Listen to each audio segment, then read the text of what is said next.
Dear students, welcome you all. मैं हूं अब्बास खान। तो dear students, state bank of Pakistan की एस बॉट्स के हवाले से हम कुछ क्वेश्चन, इंपॉर्टेंट क्वेश्चन वो एड्रेस करेंगे इस वीडियो में। वो ये है कि इनकी पासिंग मार्क्स क्या होती हैं, ठीक है, और यहाँ पर बेसिकली क्या है, मेरिट बेसिकली क्या क्या बनती हैं, ठीक है। और फिर इनका जो ट्रेनिंग पीरियड होता है वो कितने मंथ्स का होता है और ये कहाँ पर होता है, ठीक है। तो इसको हम डिटेल में इस वीडियो में इसको डिस्कस करेंगे, ठीक है। अच्छा डे स्टूडेंट, पहले हम सवाल को लेते हैं कि इसकी पासिंग मार्क्स किस तरह होते हैं। अब डे स्टूडेंट, जो आपका जो एस बॉर्ड का जो पेपर होता है ना, जो कि NTS कंडक्ट करता है, तो इसमें बेसिकली क्या हो जाते हैं, पहले इनको हम समझते हैं, ठीक है ना। तो इसमें बेसिकली क्या हो जाता है, इंग्लिश होता है, ठीक है। फिर इसमें क्या हो जाता है, एनालिटिकल रीजनिंग के सवाल होते हैं, ठीक है। ये मेनली 3 पोर्शन के ऊपर क्या है वो कंसिस्ट करता है इसका सिलेबस। GK हो गया, आपका करंट अफेयर्स हो गया, फिर आपके क्या हो गई, बैंकिंग हो गए, और फिर क्या हो गई पाकिस्तान की जो इकॉनमी है, और कभी कभार क्या हो जाता है बाज़ औक़ात, ठीक है ना, आफन उसमें से इकोनॉमिक रिलेटेड टर्म्स भी पूछे जाते हैं, ठीक है ना। प्रीवियस जो इनके जो पास पेपर को अगर आप देखें तो पता चल जाता है, ठीक है। तो अपडेशन क्या होता है कि अच्छा, इसमें बेसिकली क्या होता है कि उसमें अंग्रेज़ी जो है ना, बेसिकली वो 40% क्या हो जाते हैं, वो अंग्रेज़ी आती है, ठीक है ना। यानी 100 मार्क्स में से जो 40 मार्क्स होते हैं वो अंग्रेज़ी के आते हैं। एनालिटिकल रीजनिंग क्या आ जाते हैं, 30% मार्क्स आ जाते हैं। और बाकी जो है ना, इकॉनमी है, बैंकिंग है, करंट अफेयर है, GK है, और जो इसके अंदर जो इकोनॉमिक्स के आ जाते हैं, तो वो बेसिकली क्या वो भी क्या आ जाती है, सब मिला के 30% आ जाती हैं, ठीक है। ये मैंने जो डिटेल एक वीडियो बनाई थी सिलेबस के ऊपर, ठीक है, उसके अंदर मैंने डिटेल इसके अंदर इसकी चीज़ें डिस्कस की हैं, ठीक है। तो उसमें मैंने कुछ चीज़ें मैंने बताया था कि यहाँ पर बेसिकली क्या है, ये चीज़ें क्या है, इसमें 20 मार्क्स होते हैं, और मैंने इसको वो बनाया था, ठीक है, कि इसके 20 मार्क्स होते हैं, उनके भी 20 मार्क्स होते हैं। लेकिन फिर मैंने, अगर आप कमेंट बॉक्स देखें ना, उसको मैंने थोड़ा सा करेक्शन किया है, तो ये बेसिकली ये होल सबको मिला के जाके 30% बनती है, ठीक है। और बाकी एनालिटिकल रीजनिंग भी 30% बनती है। अब देखो क्या, और आपका जो एसबॉट होता है ना, उसको बेसिकली क्या होता है, एक तो आपने इनको एग्रीगेट, ठीक है ना, एग्रीगेट भी क्या करना होता है, आपने उनको पास करना होता है, वो भी इसका एक क्राइटेरिया है, ठीक है ना। और हर पार्ट को देखो, ये एक पार्ट है, ये सेकंड पार्ट है, ये थर्ड पार्ट है, उनको भी क्या करना होता है, इंडिविजुअल क्या हो जाता है, इंडिविजुअल उनको बेसिकली क्या होता है, ईच पार्ट, ठीक है ना, हर पार्ट को इंडिविजुअली भी क्या करना होता है, उसको आपने पास करना होता है, ठीक है।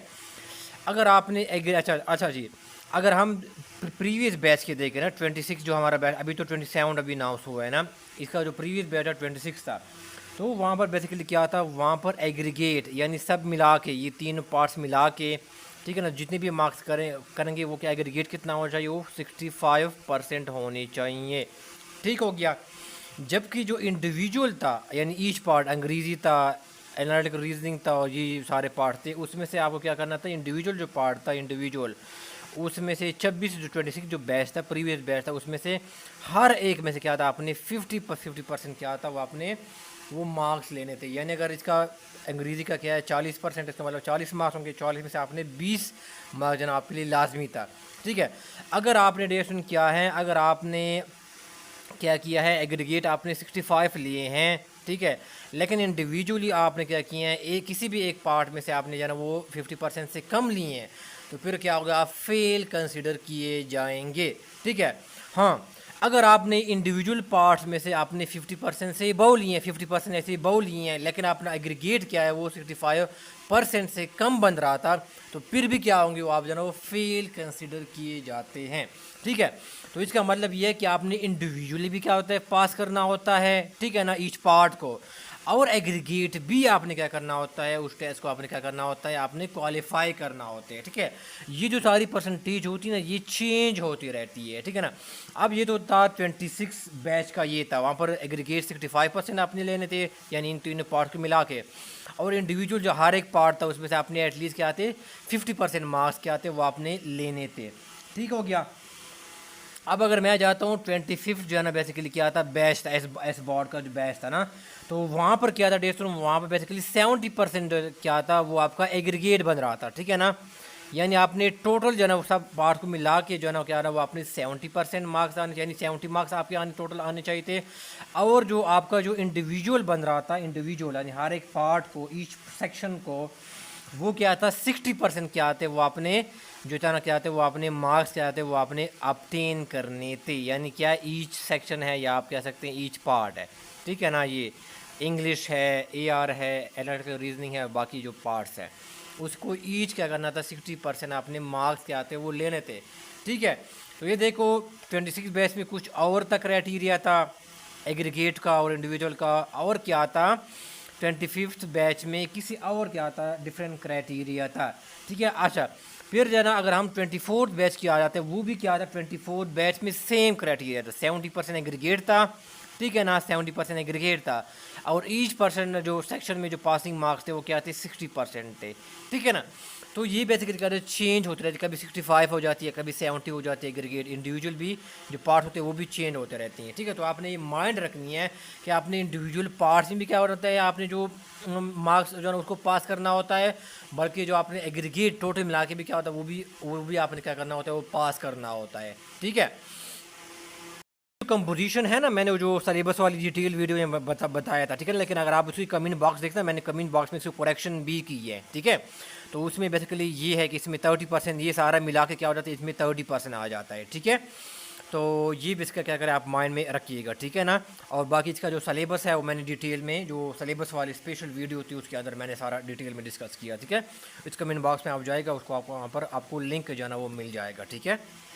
फिर ये स्टूडेंट सवाल पूछ रहे हैं कि उनका बेसिकली क्या होता है, एस बोर्ड के लिए बेसिकली क्या होता है, मेरिट किस तरह बनता है। मैं बीच में आप लोगों को रुकूंगा। अगर आप मैनेजमेंट साइंसेज और कॉमर्स के स्टूडेंट हैं और आप टेस्ट की प्रिपरेशन करना चाहते हैं, जो भी हो, FPSC हो, PPSC हो, KPSC हो, ठीक है ना, अकाउंट ऑफिसर हो, अकाउंटेंट हो, ऑडिट ऑफिसर हो, सीनियर ऑडिटर हो, लेक्चरर मैनेजमेंट साइंसेज हो, लेक्चरर कॉमर्स हो, AD अकाउंट्स हो, या assistant manager account and finance हो, ठीक है। अगर आप इसकी प्रिपरेशन करना चाहते हैं डियर स्टूडेंट्स, मैं इनकी क्लासेस बेसिकली मैं ऑफ़र करता हूँ। इनकी जो डेमो बेसिकली क्या है वो लेक्चर है, आपको प्लेलिस्ट जो है ना इस वीडियो की डिस्क्रिप्शन में मिल जाएगा, तो आप जो है वो प्लेलिस्ट जो है वो दे सकते हैं डेमो लेक्चर, ठीक है ना। अगर आपको मजीद डिटेल जनरेशन के क्लासेस में चाहिए, अगर आप इंटरेस्टेड है तो यहाँ पर आपको नंबर शो होगा, तो वहाँ पर कॉन्टैक्ट करके आप बाकी जो है वो डिटेल जो है वो ले सकते हैं उनकी प्रिपरेशन के हवाले से, ठीक है। सुनने का बहुत शुक्रिया। तो डी सुनिए, आप क्या करें उस माइंड में रखें कि आपका क्या होता है MCQs का जो है ना वो टेस्ट होता है, ये का मैं आपको आगे एक प्रूफ भी बताऊँगा, ठीक है। तो एक है MCQs टेस्ट हो गया, ठीक है ना, ये आपने पास किया, फिर आपका क्या हो जाता है, आपका ग्रुप बेसिकली क्या हो जाता है, डिस्कशन होती है, ठीक है ना। इसकी भी ड्यूरेशन क्या है, मार्क्स आपके लगते हैं, इसलिए ये बड़ा इंपॉर्टेंट है, ठीक है ना। इसके ऊपर मैंने एक अलग सी वीडियो बनाई है कि आप अपने ओपिनियन बिल्डिंग कैसे कर सकते हैं, अपने आप को ग्रुप डिस्कशन के लिए कैसे तैयार कर सकते हैं, ठीक है। तो इस वीडियो की डिस्क्रिप्शन में इसका लिंक मिल जाएगा, वो आप ज़रूर देख रहे हैं, मैंने कुछ टिप्स वगैरह दी हैं आप लोगों को। और फिर क्या हो गया, ग्रुप डिस्कशन के मार्क्स हो गया, और फिर आपकी जो इंटरव्यू हो गया पैनल के साथ जो आपका इंटरव्यू होता है, ठीक है ना। इन सब के रिलेटेड क्या हो जाता है, मार्क्स मिला के क्या हो जाता है, आपका फाइनल जो आपका जो है ना वो मेरिट होता है वो क्या हो जाता है, वो क्या होता है, वो डिटरमन होता है, ठीक है ना। फाइनल मेरिट क्या हो जाता है, वो सब्जेक्टेड होता है कि वहाँ पर जो है ना क्या है, हर रीजन का कोटा होता है, ठीक है ना। वहाँ पर क्या हो जाता है, हर रीजन का कोटा होता है, ठीक है ना।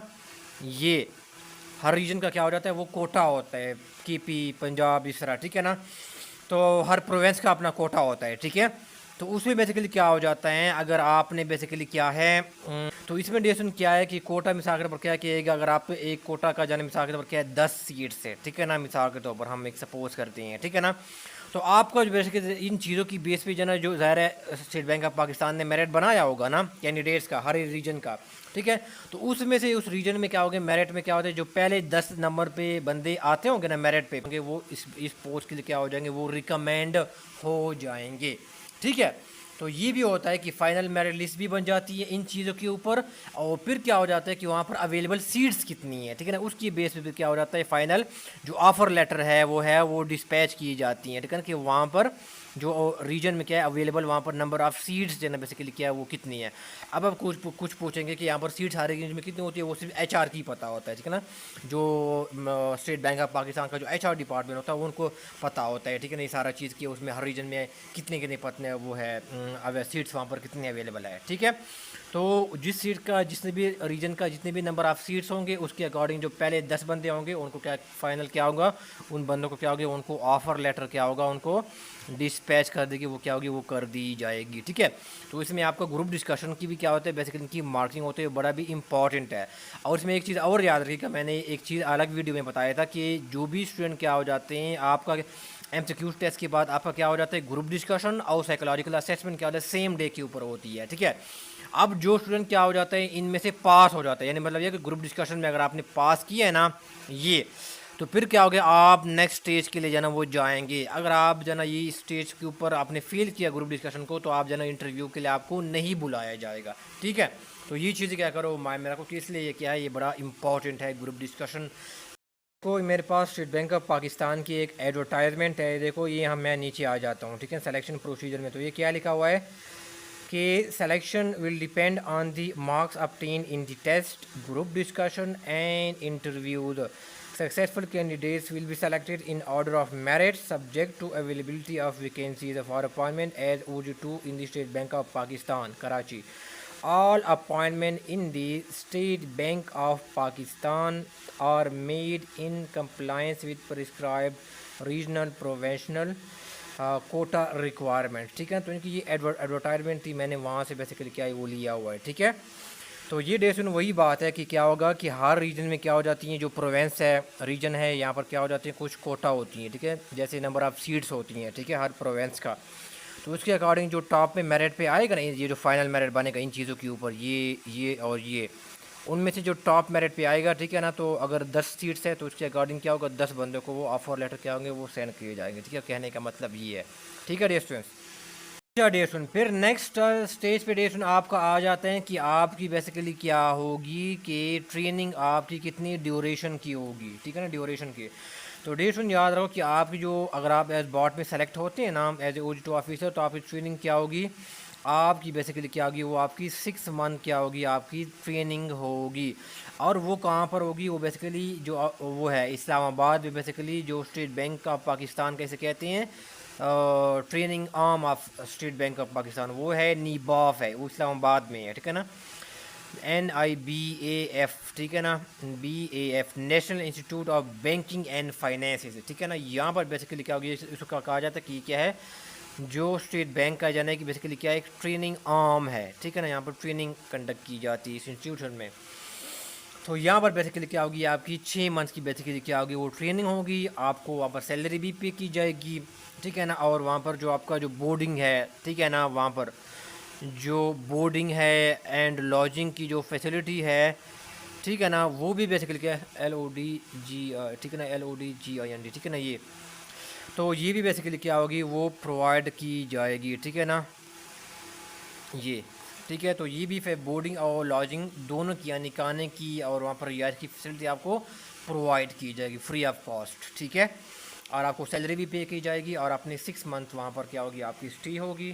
ठीक है डियर स्टूडेंट्स, इसके बाद फिर क्या होगा, जब आपकी ट्रेनिंग ख़त्म हो जाएगी कि तो आपने रिटायरमेंट में देखा होगा कि ये क्या है, कराची बेस्ड है, तो फिर क्या होगा, आपको कराची में जो स्टेट बैंक ऑफ पाकिस्तान का जो वहाँ पर है, तो वहाँ पर क्या होगी, आपकी जो ना वो पोस्टिंग जो ना वो कर दी जाएगी। ठीक है डियर स्टूडेंट्स, वीडियो में इतना ही, सुनने का बहुत शुक्रिया। आपको ये इन्फॉर्मेटिव वीडियो कैसी लगी कमेंट बॉक्स में ज़रूर बताएगा। ठीक है, आपका कोई क्वेश्चन है, आपका कोई क्वेरी है, तो आप कमेंट बॉक्स में पूछ सकते हैं, मैं आपके सवाल पढ़ता हूँ और रिप्लाई भी देता हूँ। Thank you so much.